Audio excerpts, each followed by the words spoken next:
As I was saying before, TikTok interfered with my 10-minute video on my other account.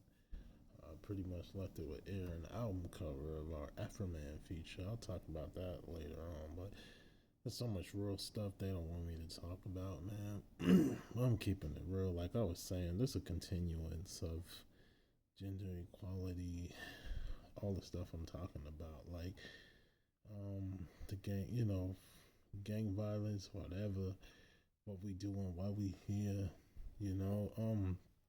So as far as equality, like I was saying, as a a lot of stuff needs to be like brought to a lot of stuff because a lot of stuff is true. Rather as a man or woman, we face, they face, you know, yeah, the whole machine. I'm doing more laundry. That's how crazy I am when it comes to cleaning. I make sure everything's clean. I had this weird thing, you know.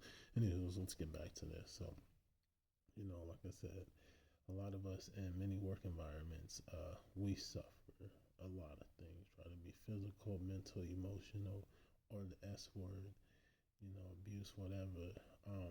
It happens. Woman, man, race, it's there, and I'm gonna bring light to it. They don't want us talking about it, screw it. This is how I feel.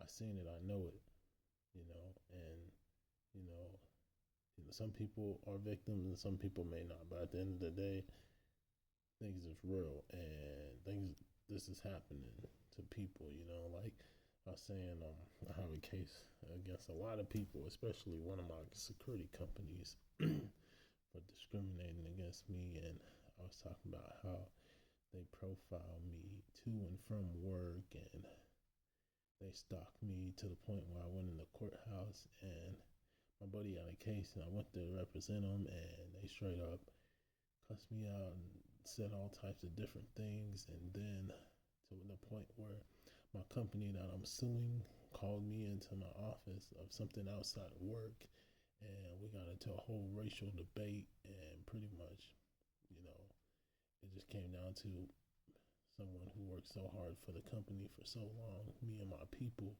don't mean anything, also to the point to where, I, I worked on the site, there was a colored girl, my people's, and this racist dude did a lot of stuff to her to where they, investigator left her, and then when it came around to me, the same thing happened. Investigator left me, and so now we're facing a lot of stuff. We got a suit open up against them. Uh, but I'm gonna get that segment out the way, and then I'm gonna come back and start talking about other stuff.